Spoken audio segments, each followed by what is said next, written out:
Welcome to Good Godfather. My name is Swan. In this video, we're going to be talking about something that is a big hot topic, which is the Act of 1871. A lot of people are talking about, insurrection. They're talking about lots of really intense stuff having to do with the military and change of regimes and presidencies and a lot of really serious things.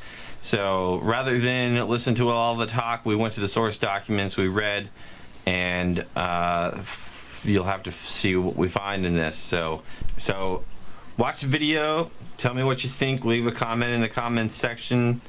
Be sure to subscribe and hit the notification bell, and you'll know always when we go live, and we can get that information. If you've got the inside scoop on things, we'll take it into consideration. Until next time, enjoy what we find in this video. So there's a lot of talk about this.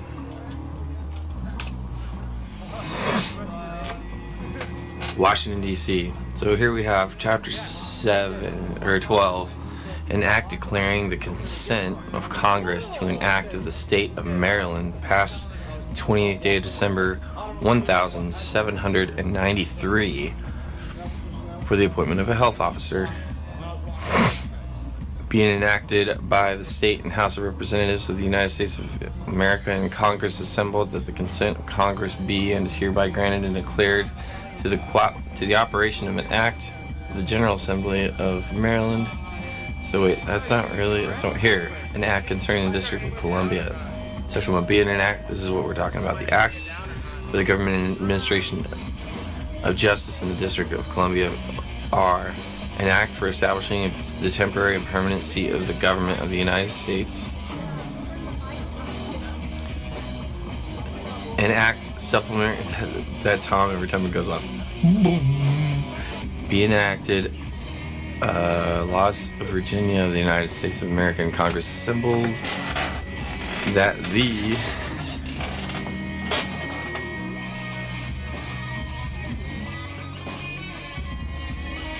laws of the state of Virginia as they now exist shall be and continue in force in that part of the District of Columbia which was ceded by the said state to the United States, and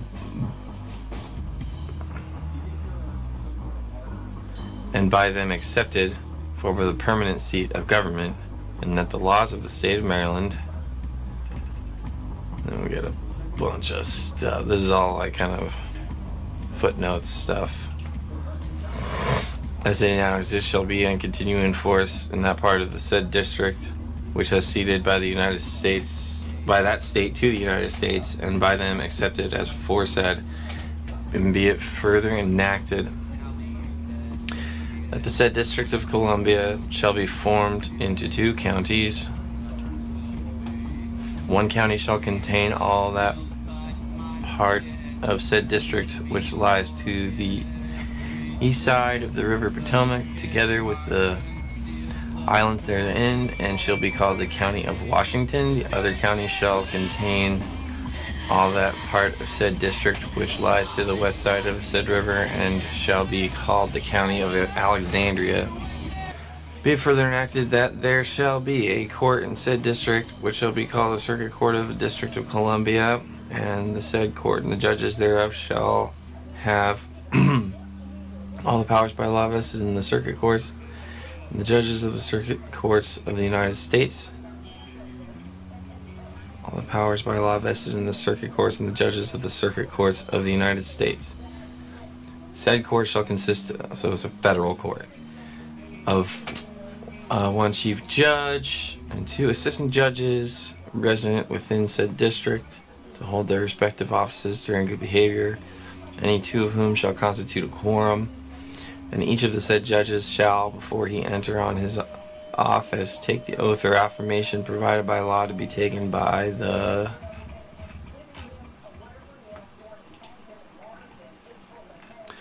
judges of the circuit courts of the United States. Said court shall have power to appoint a clerk of the court in each of the said counties, who shall take the oath and give a bond with securities in the manner directed for clerks of the district courts in the act to establish a judiciary of the United States. Be it further enacted that said court shall annually hold 4 sessions in each of said counties to commence as follows, to wit, for any county, Washington, at the city of Washington on the 4th Mondays of March, June, September, and December. For the county of Alexandria at Alexandria on the 2nd Mondays of January, April, July, and the 1st Monday of October. Be it further enacted. Okay, so we got a lot of stuff about courts. So this is the Act of 1801, and they're just establishing. This is all the establishing of the government. Let's see how many sections this is. Section 9. And then we have, okay, so we have 16 chapters. Nothing in this act contains shall in any wise alter, impeach, or impair the rights granted by or derived from the acts of incorporation of Alexandria and Georgetown, or of any other body, corporate, or politic within the said district, except so far as relates to the judicial powers of the corporations of Georgetown and Alexandria.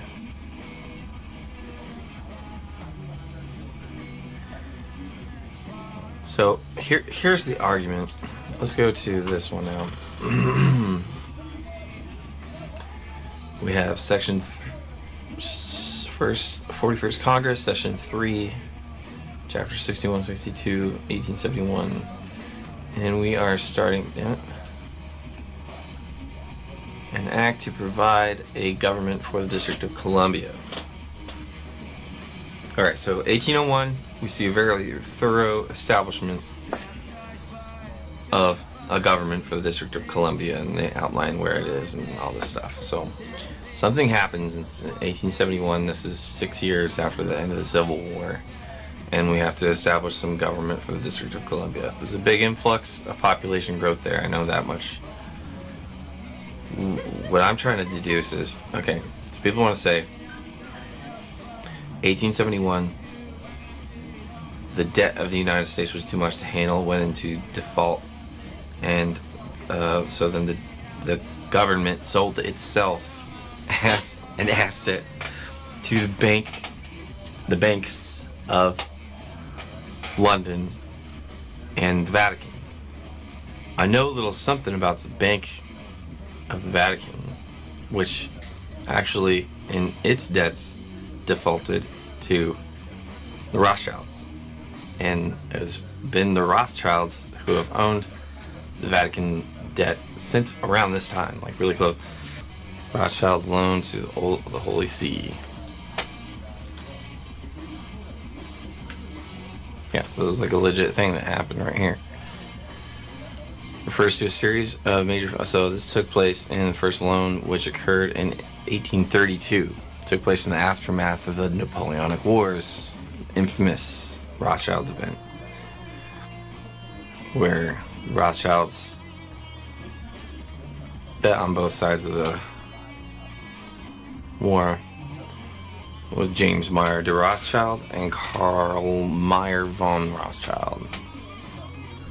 During the pontificate of Pope Gregory the 16th, a second loan occurred on the pontificate Pius the 9th. This is the guy.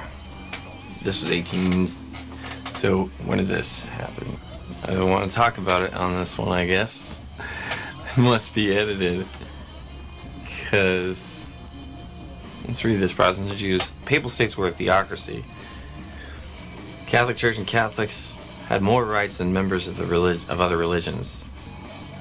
Pius IX's policies became increasingly reactionary over time. At the beginning of his pontificate, together with other liberal measures, Pius opened the Jewish ghetto in Rome after being returned by French troops from his exile in 1850, during which the Roman Republic issued sharp anti-church measures. The Pope's short-lived state declared 9th of February 1849 when the government of the Papal States was temporarily replaced by a Republican government due to Pope Pius IX's flight to Gaeta. Interesting. The Republic was led by Carlo Armellini, Giuseppe Mazzini, and Aurelio Saffi. Together they formed a triumvirate, a reflection of a form of government in the ancient Roman Republic. One of the major innovations the Republic hoped to achieve was enshrined in its constitution freedom of religion. Pope Pius IX and his successors guaranteed the right to govern the Catholic Church. These religious freedoms were quite different from the situation under the preceding government, which allowed only Catholicism and Judaism to be practiced by its citizens. The Constitution of the Roman Republic was the first in the world to abolish capital punishment in its constitutional law. Interesting. Just make that go away. We're gonna calm down. We're gonna bring things down a bit. I don't know. Is this where we want to go? Let's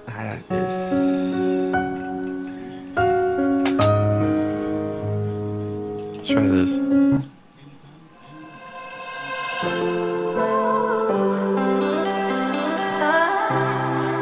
A little better.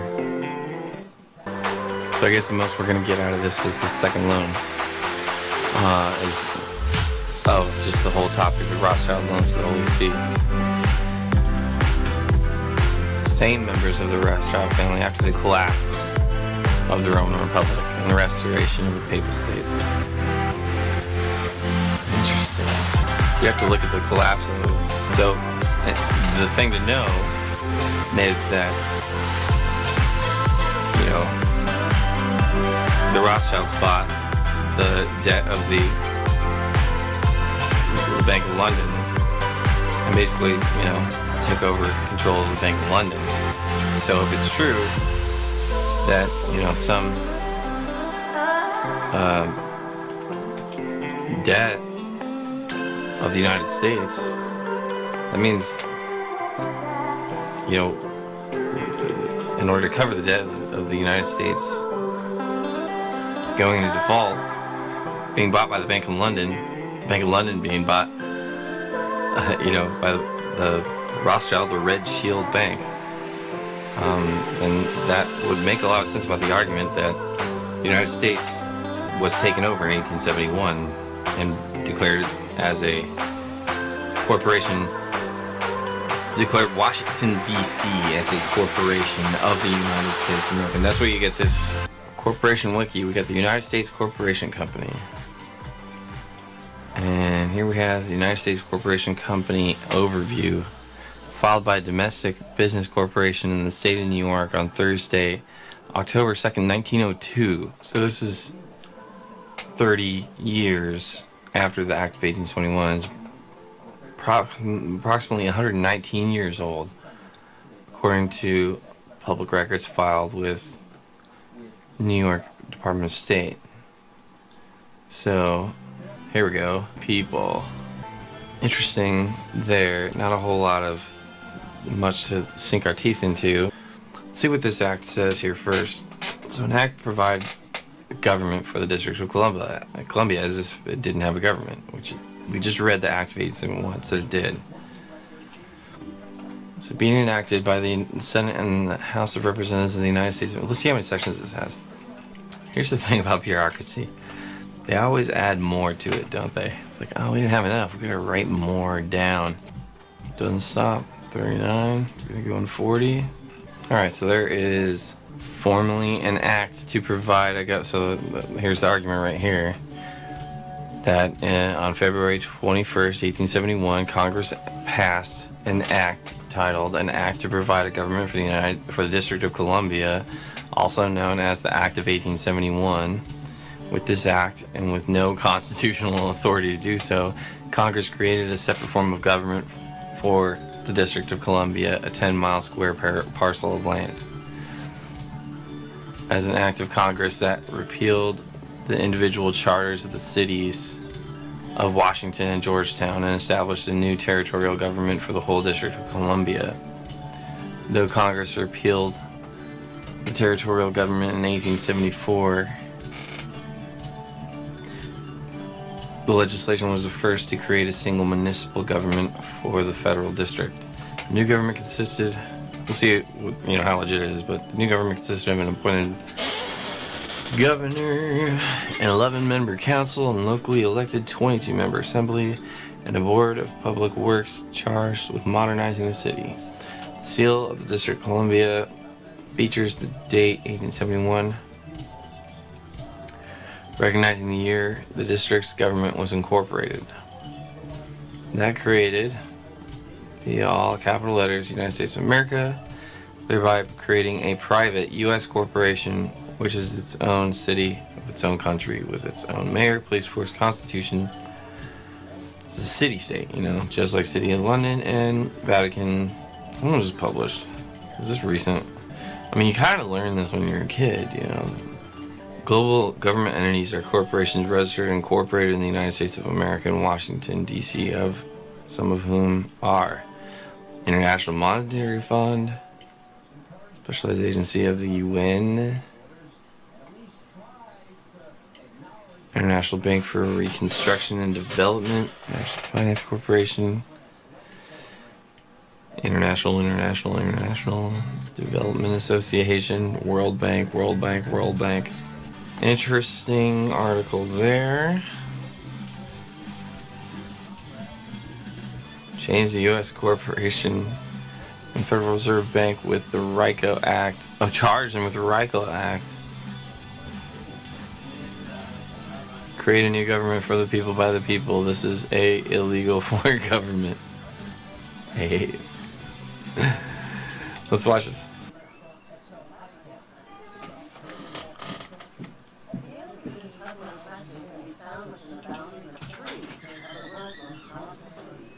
Those three cities belong to no nation and pay no taxes.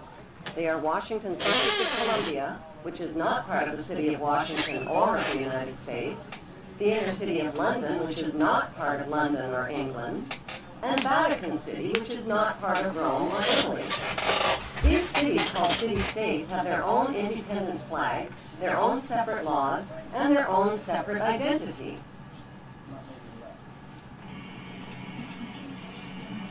Vatican City is in fact a state, the smallest principality in the world. It lies on the banks of the Tiber, completely surrounded by the city of Rome. Its status as a separate state emerged from the Lateran Agreements of February 1929. It has its own newspaper, postal service, radio and television station, its own flag, and a population of about 1,000. The Vatican also has its own army of Swiss guards, and it even has its own prison.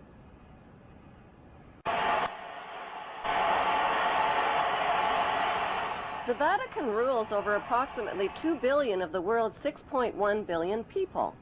The colossal wealth of the Vatican includes enormous investments with the Rothschilds in Britain, France, and the USA, and with giant oil and weapons corporations like Shell and General Electric.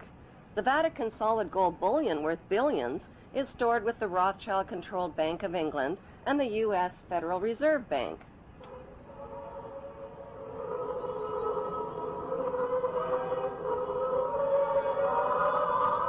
The Catholic Church is the biggest financial power, wealth accumulator, and property owner in existence, possessing more material wealth than any bank, corporation, giant trust, or government anywhere on the globe. The Pope, who is the visible ruler of this colossal global wealth, is one of the richest men on earth. While 2/3 of the world earns less than $2 a day, and 1/5 of the world is underfed or starving to death, the Vatican hoards the world's wealth, profits from it on the stock market, and at the same time preaches about giving. How did the Pope and Vatican accumulate all that wealth over the millennium? One method was to put a price tag on sin. Many bishops and popes actively marketed guilt, sin, and fear for profit by selling indulgences. Worshippers were encouraged to prepay for sins they hadn't yet committed and get pardoned ahead of time. Those who didn't pay up risked eternal damnation in Satan's oven. Pope Leo X rebuilt St. Peter's Basilica, selling tickets out of hell and tickets to heaven. During the Dark Ages, the Catholic Church not only hoarded the wealth they collected from the poor, but hoarded knowledge. They kept the masses ignorant and in the dark by denying them a basic education. Like Vatican City, London's inner city is also a privately owned corporation or city-state, located right smack in the heart of Greater London. It became a sovereign state in 1694 when King William III of Orange privatized and turned the Bank of England over to the bankers. By 1812, Nathan Rothschild crashed the English stock market and scammed control of the Bank of England. Today, the city-state of London is the world's financial power center and the wealthiest square mile on the face of the earth. It houses the Rothschild-controlled Bank of England, Lloyd's of London, the London Stock Exchange, all British banks, the branch offices of 385 foreign banks, and 70 U.S. banks. It has its own courts, its own laws, its own flag, and its own police force. It's not part of Greater London or England or the British Commonwealth and pays no taxes. The city-state of London houses Fleet Street's newspaper and publishing monopolies. It is also the headquarters for worldwide English Freemasonry and headquarters for the worldwide money cartel known as the Crown. Contrary to popular belief, the Crown is not the royal family or the British monarch. The Crown is the private corporate city-state of London. It has a council of 12 members who rule the corporation under a mayor called the Lord Mayor. The Lord Mayor and his 12-member council serve as proxies or representatives who sit in for 13 of the world's wealthiest, most powerful banking families. This ring of 13 ruling families includes the Rothschild family, the Warburg family, the Oppenheimer family, and the Schiff family. These families and their descendants run the Crown Corporation of London. The Crown Corporation holds the title to worldwide Crown land in Crown colonies like Canada, Australia, and New Zealand. The British Parliament and the British Prime Minister serve as a public front for the hidden power of these ruling Crown families. Like the city-state of London and the Vatican, a third city-state was officially created in 1982. That city-state is called the District of Columbia and is located on 10 square miles of land in the heart of Washington. The District of Columbia flies its own flag and has its own independent constitution. Although geographically separate, the city-states of London, the Vatican, and the District of Columbia are one interlocking empire called Empire of the City. The flag of Washington's District of Columbia has 3 red stars, one for each city-state in the 3-city empire.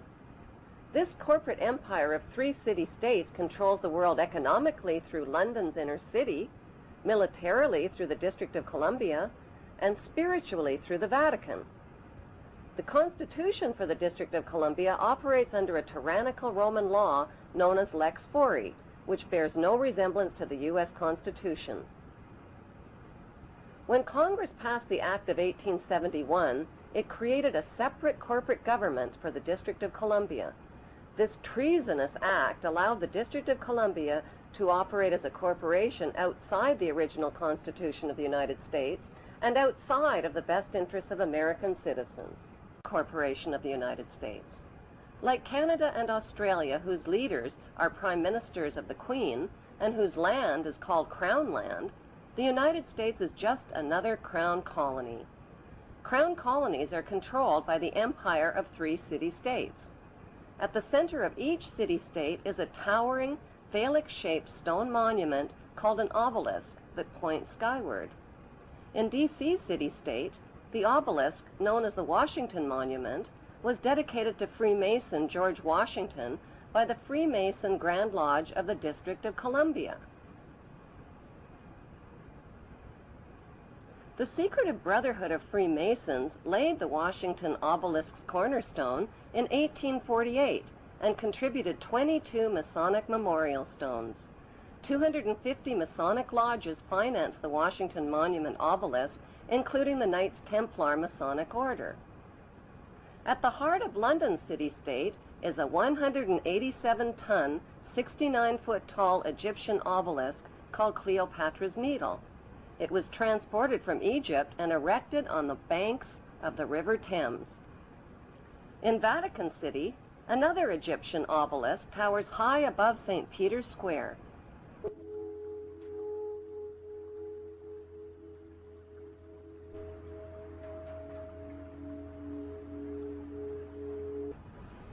What exactly is an obelisk?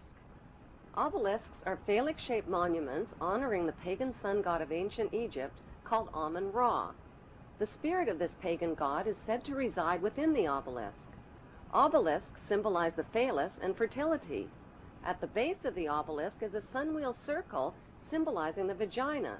Together, they depict male and female sexual union. Worshippers of Amun believe Amun is the supreme god and creator of all things, and can transform himself into other gods, like Osiris, the god of the underworld, or Seth, the god of evil and chaos. Okay, then.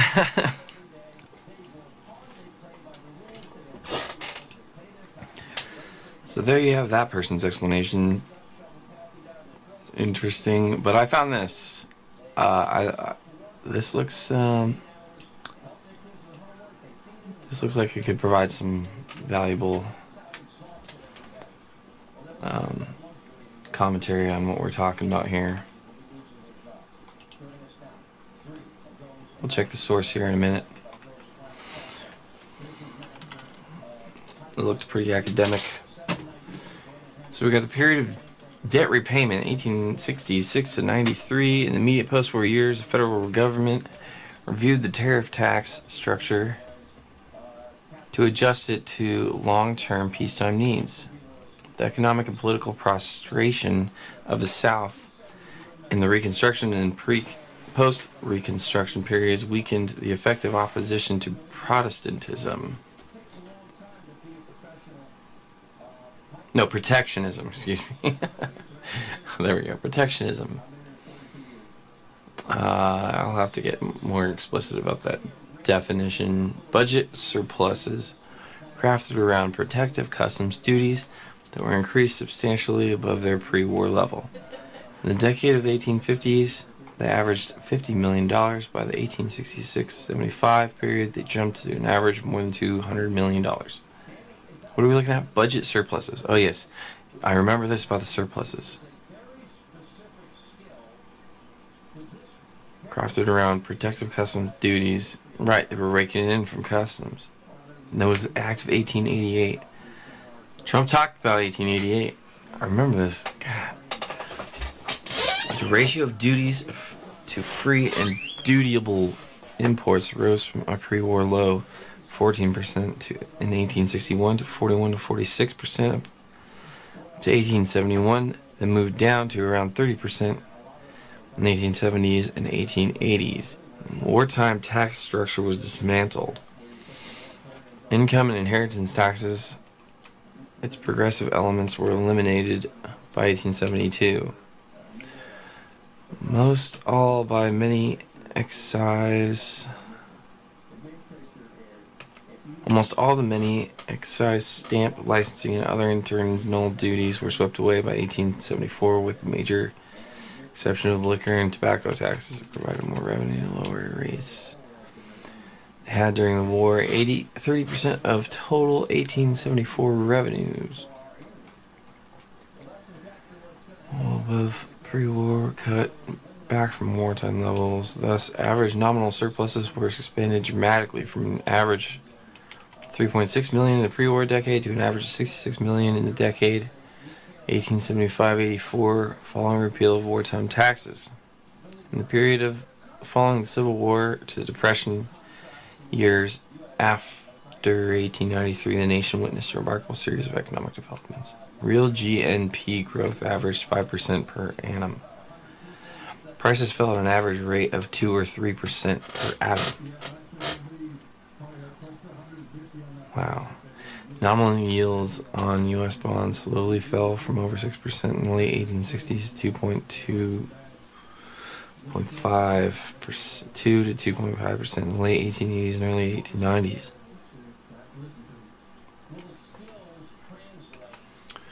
Budgets were in surplus almost continuously.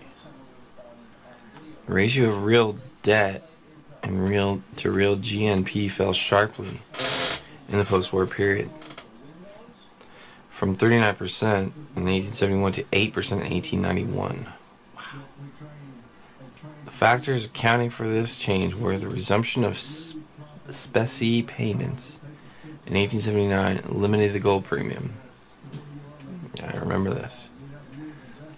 Specie payments. Real debt repayment only reduced the real debt by 10%. After adjusting the data in tables 4 and 7 for the difference between Kuznets.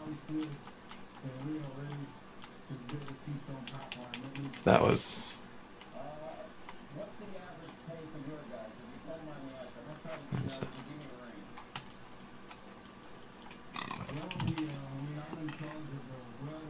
Okay, that's further down.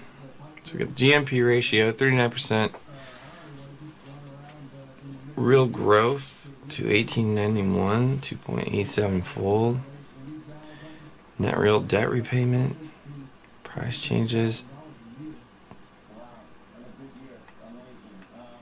Adjusted for difference between price indices.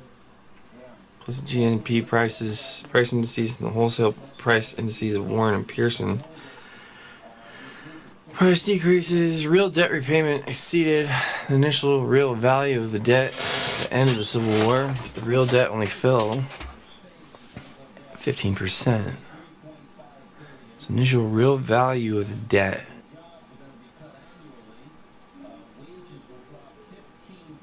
Okay, I see. So we're paying over on the debt. The repayment exceeded the initial real value of the debt. So we're paying plus interest at the end of the Civil War. But the real debt only fell 15%. Nominal interest rates could, of course, have adjusted in this case to have decreased 2 or 3%. To maintain debtors and creditors in the same real positions as before deflation.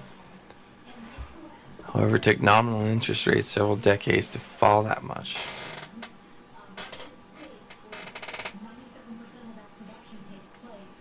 Real interest yields for the 10-year period were a high 10.3% compared with the pre-war decade of 2.6. So there's your interest yields. In such a world, one must indeed repay debt rapidly just to hold it constant, similar to Alice's frustrating excursions with the Red Queen. With real interest rates averaging more than the growth rate for much of this period, it was the hard way to grow out of debt. Nevertheless, economic growth at such a rapid rate came to dominate even the falling price level.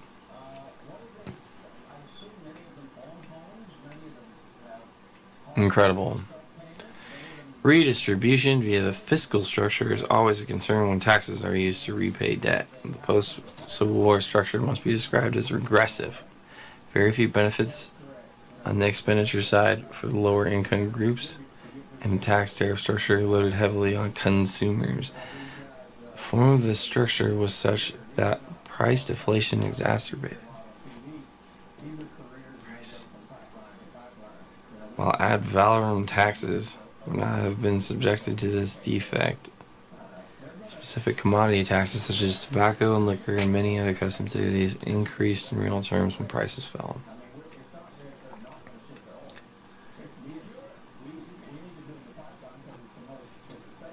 Regressive. They're trying anti-statist, in other words.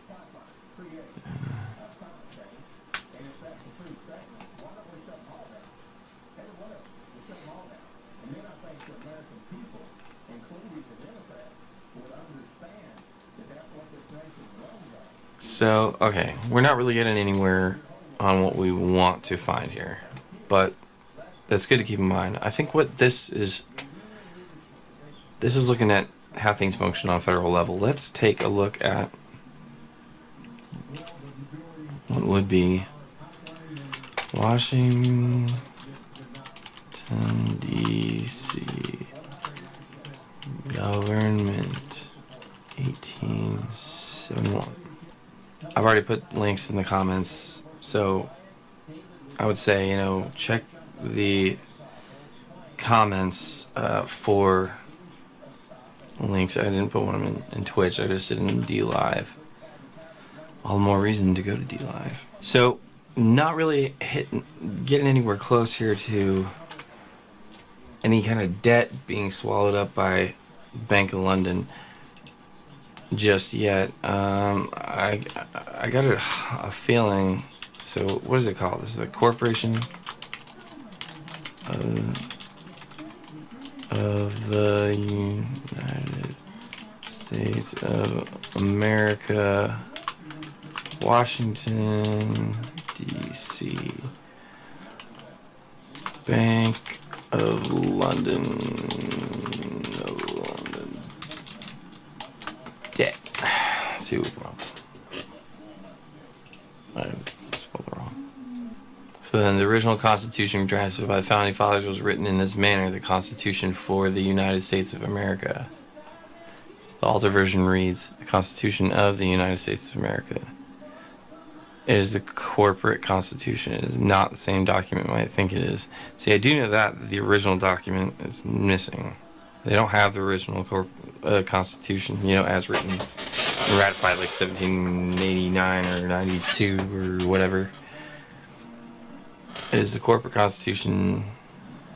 It's not the same document you might think it is. The corporate constitution. Lisa Giuliani. Alright. This seems to be the only person saying this kind of weirdness.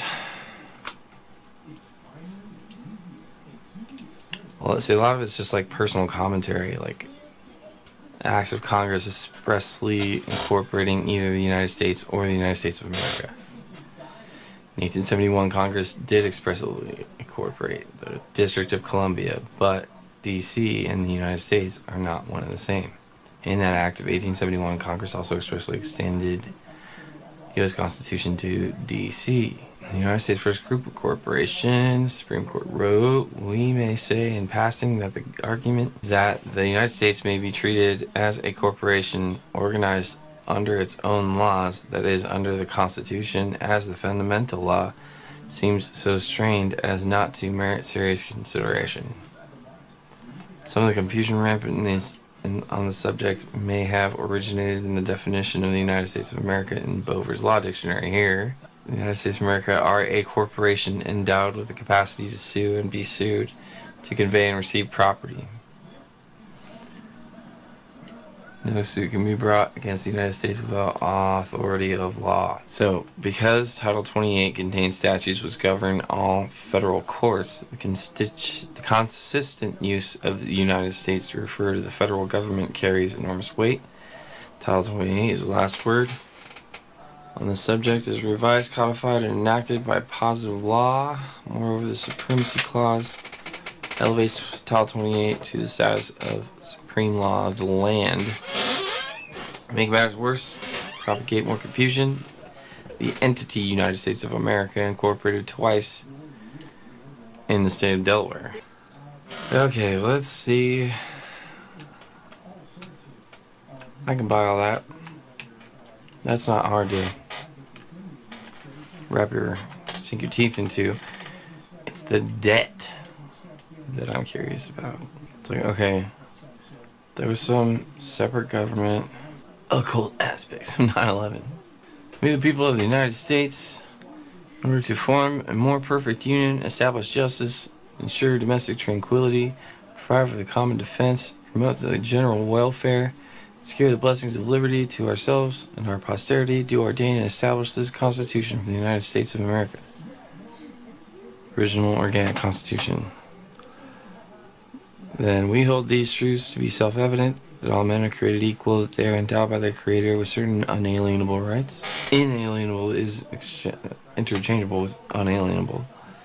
that among these are life, liberty, and the pursuit of happiness, that to secure these rights, governments and are instituted among men, deriving their just powers from the consent of the governed, that whatever any form of government becomes destructive to these ends, it is the right of the people to alter or abolish it, and to institute new government, laying its foundation on such principles and organizing its powers in such form as to them shall seem most likely to affect their safety and happiness. 4th of July 2002 has come gone. It's just okay. Yeah, not really going anywhere there with the debt. I mean, there was in Virginia. That's the one thing I found. It's the deal with Virginia. So we get the statute, we get the separate government thing. You know, a lot of speculation because of what the Rothschilds are doing all around the world and stuff. So we'd have to be able to determine that Washington D.C. as a federal government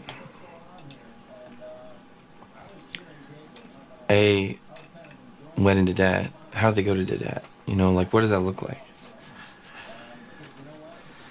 I mean, it was after the Civil War. There was no more debt. What was the deal that they brokered with Rothschild? You know, what are they talking about? I'm too curious to give up on it. Something to support U.S. municipal bond market. Its life effort to this week to shield the economy and markets from the impact of the coronavirus pandemic. So we got 3.9 trillion municipal bond market in Washington, D.C. Survived by volatility in recent days. Investors dumped the debt in droves, pulling $12.2 billion from municipal mutual funds. Wow. Okay, so a lot of information to go over, a lot to read. There seems to be a decent amount of information just in a simple Google search that points to this corporatocracy bit, this corporation of the United States of America that doesn't necessarily serve or belong to we the people, but instead serves and belongs to private entities behind closed doors. We remain nameless and we won't speculate there. Although, you know, there are names listed on these websites. However, the debt situation, that's where things get really muddy and murky. Where we ended up there at the end of the video were the municipal records of municipal bonds for the District of Columbia. Where do they point to? Well, we'd have to get the records on who owns those bonds. We didn't really look at that. Could speculate on that, but we won't. But lots of fun stuff. There's plenty of things to look up. Maybe you are somebody who has access to this kind of information, cares about this kind of information. Why don't you hit me up, drop me a line, and we'll take a look at it. Would be more than happy to. In the meantime, like, comment, subscribe, share, hit the notification bell, hang out with us sometime on a live stream. And we'll deal with this information, we'll jam a bit, we'll draw a bit, we'll learn to love our neighbor as ourselves. That's what we're here for. In the name of the good Godfather, have a awesome day.